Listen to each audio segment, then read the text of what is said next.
All right, let's do something really cool today. We're going to travel back in time, all the way to February 1940, to unpack the incredible wisdom from an issue of Akhand Jyoti.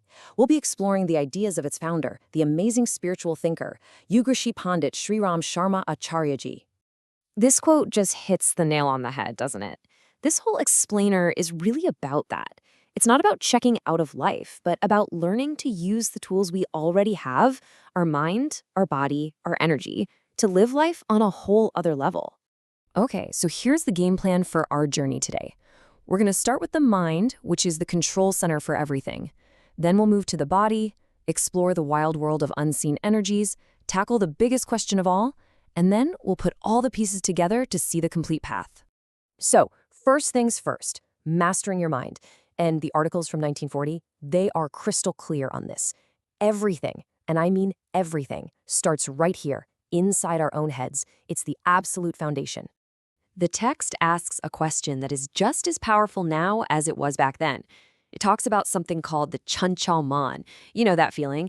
The restless, jumping monkey mind that's constantly pulling you in a million different directions at once. And this is where it gets really interesting. Look at the difference here. On one side, you've got that restless mind, scattered, chaotic, and just draining your energy.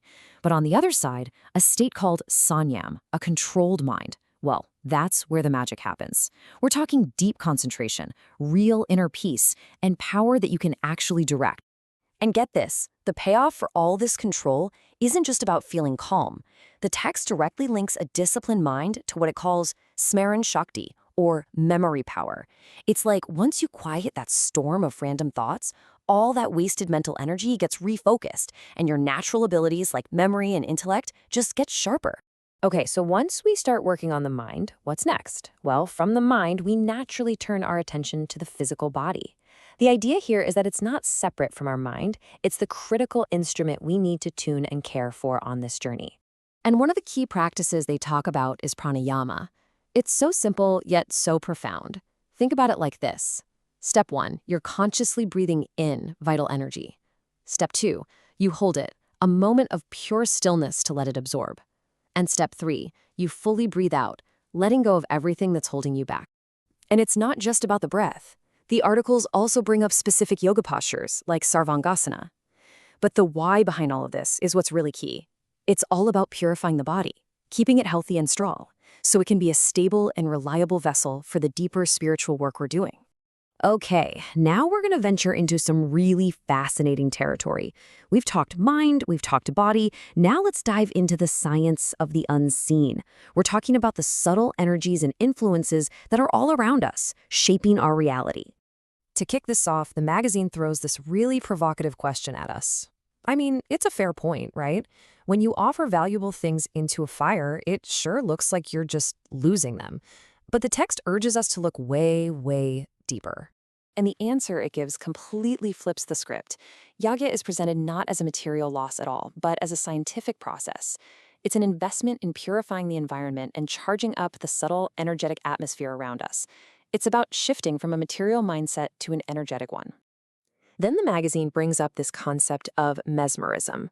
Now hold on, we're not talking about some kind of stage show here. It's described as the science of subtle influence, and it ties directly back to our first topic, the power of a focused mind. It's the radical idea that your focused thought can actually be projected and have a real effect.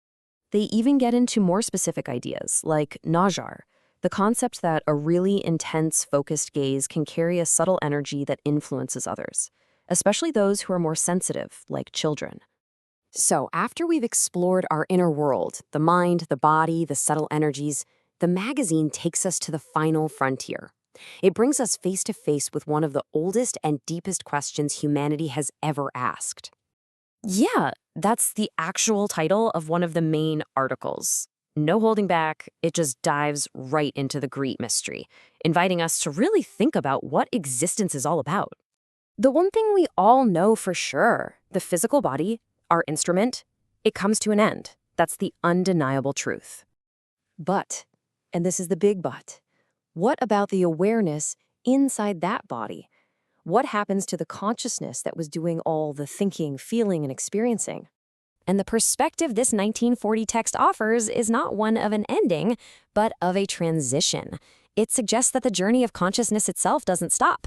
It just continues, moving beyond the physical world as we know it.